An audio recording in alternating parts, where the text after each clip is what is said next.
જય સ્વામિનારાયણ.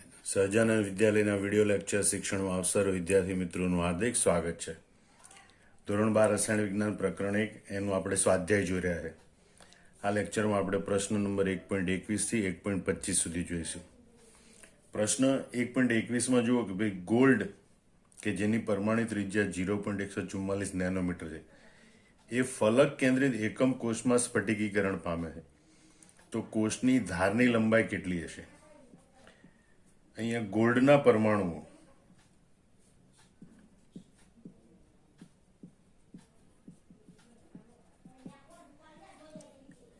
એફસીસી રચનામાં સ્ફટિકીકરણ પામે. તો એફસીસી રચનામાં ધારો કે ધારની લંબાઈ બરાબર એ અને પરમાણુની ત્રિજ્યા બરાબર આર હોય તો એ અને આર વચ્ચેનો સંબંધ આપણને આ પ્રમાણે મળે છે. એ ઇઝ ઇક્વલ ટુ 2√2 આર. અહીં આરની આપણે કિંમત મૂકીએ કે આર બરાબર કેટલા છે? રકમમાં આપેલા 0.144 નેનોમીટર. તો 2 ગુણ્યા √2 એટલે 1.414 ગુણ્યા 0.144 બરાબર 0.407 નેનોમીટર. નેનોમીટર એકમમાં એટલે જવાબ પણ નેનોમીટર એકમમાં છે. આમ ગોલ્ડના પરમાણુઓ જે એકમ કોષમાં સ્ફટિકીકરણ પામે તે એકમ કોષની ધારની લંબાઈ 0.407 નેનોમીટર હશે અથવા તો 407 પિકોમીટર હશે. પ્રશ્ન 1.22 પટ સિદ્ધાંતના પર્યાયના સંદર્ભમાં શું તફાવત છે વાહક અને અવાહક વચ્ચે, વાહક અને અર્ધવાહક વચ્ચે? મતલબ કે પટ સિદ્ધાંતના આધારે આપણે વાહક અને અવાહક વચ્ચેનો તફાવત સમજાવવાનો અને તેમજ વાહક અને અર્ધવાહક વચ્ચેનો તફાવત સમજાવવાનો. તો સૌથી પહેલા આપણે વાહક અને અવાહક વચ્ચે જોઈએ કે ભાઈ વાહકોમાં સંયોજકતા પટ અને વાહકતા પટ સળંગ એટલે કે એકબીજા સાથે જોડાયેલા છે અથવા બંને પટ એકબીજા પર વ્યાપ્ત હોય છે. અહીં તમે જોઈ શકો છો ભાઈ આ વાહક છે એમાં સંયોજકતા પટ નીચેનો અને ઉપરનો વાહકતા પટ એ બંને એકબીજા સાથે સળંગ જોડાયેલા છે અથવા તો એકબીજા ઉપર વ્યાપ્ત થયેલા છે અને માટે સંયોજકતા પટના ઇલેક્ટ્રોન છે સરળતાથી વાહકતા પટમાં જઈ શકે છે. માટે આવા પદાર્થો છે એ વિદ્યુતનું વહન સરળતાથી કરે છે. એની સરખામણીમાં આપણે અવાહક પદાર્થો જોઈએ કે જ્યારે અવાહકો છે એમાં સંયોજકતા પટ અને વાહકતા પટ એની વચ્ચે શક્તિ ગેપ ઉર્જા તફાવત ઘણો વધારે હોય છે અને એટલે સંયોજકતા પટના ઇલેક્ટ્રોન કૂદી અને વાહકતા પટ પર જઈ શકતા નથી. માટે તેમાંથી વિદ્યુતનું વહન થઈ શકતું નથી. આમ અવાહક પદાર્થો છે એ વિદ્યુતનું વહન કરી શકતા નથી. બીજો મુદ્દો તો વાહક અને અર્ધવાહક વચ્ચેનો તફાવત સમજાવો. ફરીથી વાહક પટ સિદ્ધાંત મુજબ વાહકોમાં સંયોજકતા પટ અને વાહકતા પટ સળંગ જોડાયેલા છે અથવા તો એકબીજા ઉપર વ્યાપ્ત હોય છે. તેથી સંયોજકતા પટના ઇલેક્ટ્રોન સરળતાથી વાહકતા પટમાં જઈ શકે માટે તેઓ વિદ્યુતનું વહન ઝડપથી અને સરળતાથી દર્શાવે છે. જ્યારે અર્ધવાહકોમાં સંયોજકતા પટ અને વાહકતા પટ વચ્ચે શક્તિ ગેપ હોય છે પણ બહુ ઓછો હોય છે. એટલે સંયોજકતા પટના થોડા ઇલેક્ટ્રોન વાહકતા પટમાં જઈ શકે માટે આવા પદાર્થો છે એ થોડા પ્રમાણમાં વિદ્યુતનું વહન કરી શકે છે. માટે તેમને અર્ધવાહકો તરીકે ઓળખવામાં આવે છે. આમ વાહકો છે એ વિદ્યુતના સુવાહક હોય. સંયોજકતા પટ અને વાહકતા પટ વચ્ચે શક્તિ ગેપ હોતો નથી. જ્યારે અર્ધવાહકોમાં વાહકતા પટ અને સંયોજકતા પટ વચ્ચે શક્તિ ગેપ ઓછો હોય છે.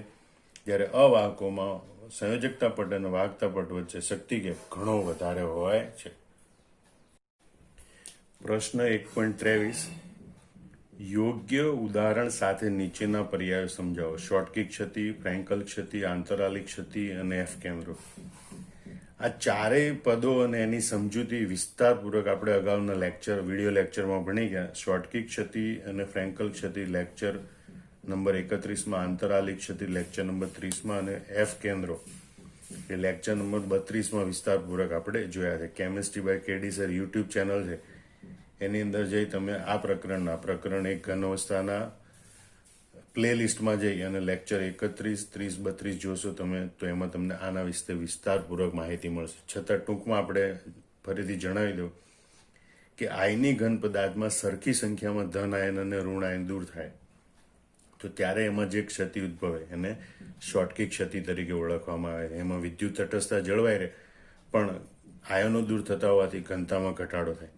ફ્રેન્કલ ક્ષતિ તો સામાન્ય રીતે મોટા કદના ઋણ આયનોની વચ્ચેના અંતરાલી સ્થાનમાં નાના કદના ધન આયન સ્થાનાંતર પામે ત્યારે ફ્રેન્કલ ક્ષતિ ઉદ્ભવે છે.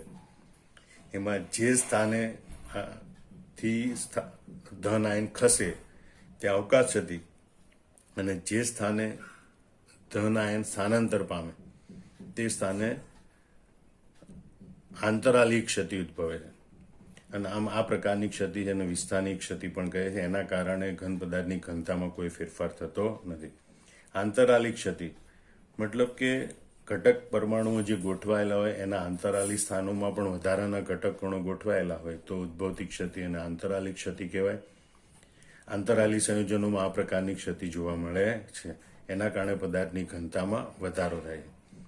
ધાતુ વધારો ક્ષતિ જ્યારે સોડિયમ ક્લોરાઇડ જેવો સ્ફટિક હોય એને જ્યારે સોડિયમ ધાતુની બાષ્પ એમાં ગરમ કરવામાં આવે ત્યારે એની સપાટી પર સોડિયમના પરમાણુ જમા થાય અને એટલે સોડિયમ ક્લોરાઇડ સ્ફટિકની અંદરની બાજુ આવેલા કેટલાક ક્લોરાઇડ આયન સપાટી તરફ આવે. એની જગ્યાએ જે ઋણ આયની અથવા એનાયની અવકાશ રચાય ત્યાં ઇલેક્ટ્રોન સ્થાનાંતર પામે. આવા ઇલેક્ટ્રોન ધરાવતા એનાયની સ્થાનો છે એને એફ કેન્દ્ર કહેવાય અને આ ઇલેક્ટ્રોનને કારણે NaCl સ્ફટિક છે એ પીળા રંગનો દેખાય છે.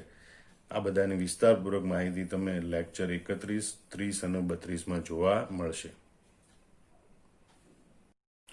સ્વાધ્યાયનો પ્રશ્ન નંબર 1.24.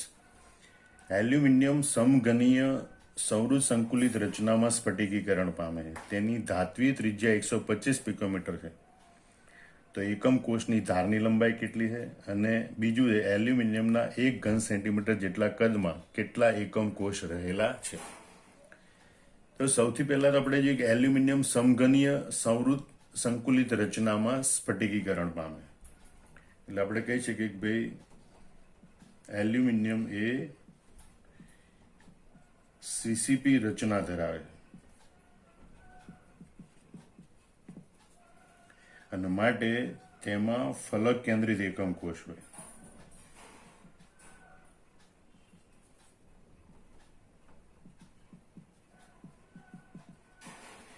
ફલક કેન્દ્રિત એકમ કોષ માટે ધારો કે ધારની લંબાઈ બરાબર એ છે જે આપણે શોધવાની અને સંવૃત સંકુલિત રચનામાં ગોઠવાયેલા પરમાણુની ત્રિજ્યા બરાબર R બરાબર 125 પિકોમીટર. તો એ ફલક કેન્દ્રિત એકમ કોષમાં ધારની લંબાઈ અને પરમાણુની ત્રિજ્યા વચ્ચેનો સંબંધ આપણને આ પ્રમાણે મળે. A = 2√2R = 2 ગુણ્યા 1.414 ગુણ્યા 125 પિકોમીટર અને જવાબ આવે 353.5 પિકોમીટર. આમ આ એકમ કોષ માટે ધારની લંબાઈ એ બરાબર 353.5 પિકોમીટર મળે. પણ હવે આપણે શોધવાનું 1 સેન્ટીમીટર જેટલા કદમાં કેટલા એકમ કોષ હોય તો એના માટે સૌ પ્રથમ આપણે એકમ કોષનું કદ શોધવું પડે. તો એકમ કોષનું કદ બરાબર A ઘન પણ એ બરાબર 353.5 પિકોમીટર છે એને આપણે સેન્ટીમીટરમાં રૂપાંતરિત કરવા પડે. તો બરાબર 353.5 ગુણ્યા 10⁻10 સેન્ટીમીટર એટલે કે 3.535 ગુણ્યા 10⁻8 સેન્ટીમીટર.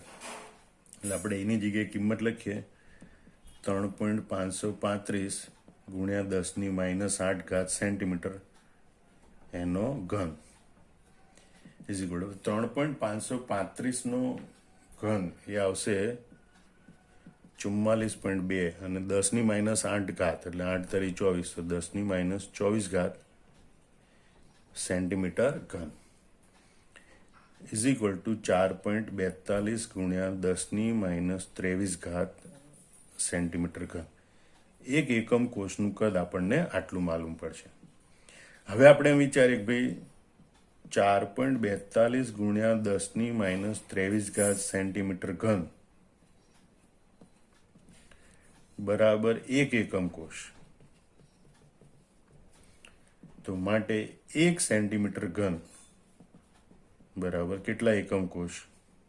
તો ઇઝ ઇક્વલ ટુ 1 ગુણ્યા 1 ભાગ્યા 4.42 ગુણ્યા 10⁻²3. એટલે 1 ભાગ્યા 4.42 એનો જવાબ આવે 0.226 ગુણ્યા 10⁻23. 10⁻23. અને એટલે એમ કહી શકાય કે ભાઈ 2.26 ગુણ્યા 10⁻23 જેટલા એકમ કોષ જોવા મળશે. આમ 1 ઘન સેન્ટીમીટર જેટલા કદમાં એફસીસી એકમ કોષની સંખ્યા 2.26 ગુણ્યા 10⁻23 જેટલી હશે. સ્વાધ્યાયનો પ્રશ્ન 1.25 જોઈએ કે જો NaCl ને 10⁻³ મોલ ટકા SrCl2 વડે ડોપ કરવામાં આવે, એટલે કે એમાં એટલી અશુદ્ધિ ઉમેરવામાં આવે, તો ધનાયની અવકાશની સાંદ્રતા શું હશે?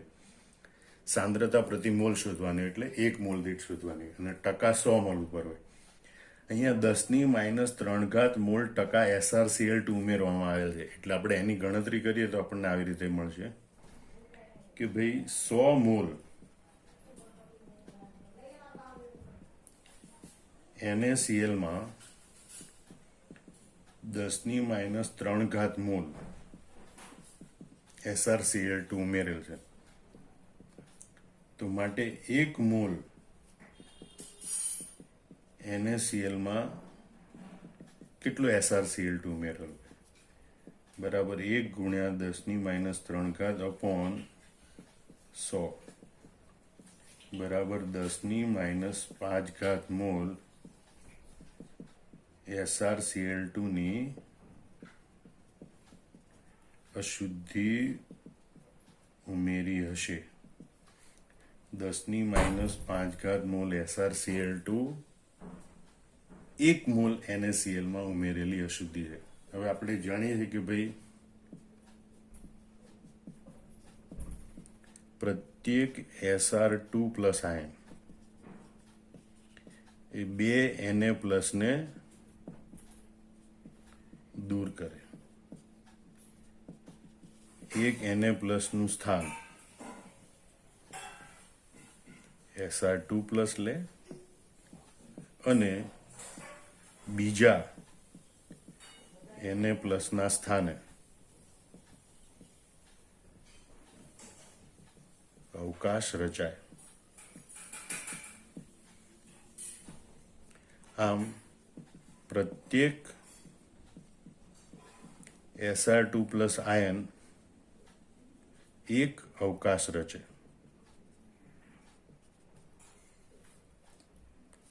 અને માટે 10⁻5 મોલ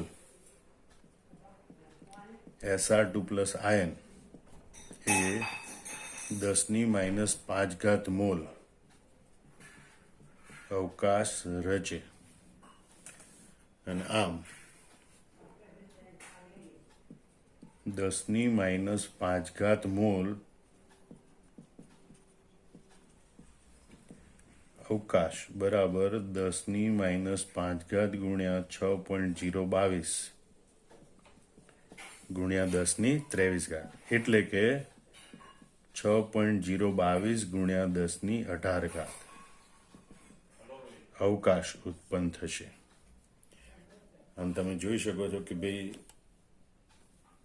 પહેલા તો 10⁻³ મોલ ટકા, એટલે કે 100 મોલ NaCl માં 10⁻³ મોલ SrCl2 હોય, તો 1 મોલ NaCl માં કેટલો SrCl2 હોય? એનો મતલબ કે 1 મોલ NaCl દીઠ 10⁻5 મોલ SrCl2 ઉમેરેલો હોય. હવે એક Sr2 પ્લસ આયન છે એ વીજભાર તટસ્થતા જાળવી રાખવા માટે બે Na પ્લસને દૂર કરે. એક Na પ્લસના સ્થાને એક Sr2 પ્લસ ગોઠવાય અને બીજા Na પ્લસના સ્થાને અવકાશ રચાય. આમ પ્રત્યેક Sr2 પ્લસ આયન દીઠ એક અવકાશ રચાય. તો 10⁻5 મોલ Sr2 પ્લસ આયન એ 10⁻5 મોલ અવકાશ રચે. એટલે કે ઉત્પન્ન થતા અવકાશની સંખ્યા 10⁻5 મોલ હોય. એટલે કે 10⁻5 ગુણ્યા 6.022 ગુણ્યા 10⁻23. એટલે કે 6.022 ગુણ્યા 10⁻18 જેટલા અવકાશ રચાશે પ્રતિ મોલ. એટલે કે 1 મોલ NaClમાં આટલા અવકાશ રચાશે. આમાં બધા પ્રશ્નોના જવાબ જોઈ લેવાના અને પછી જાતે નોટબુકમાં લખી નાખવાના. જય સ્વામિનારાયણ.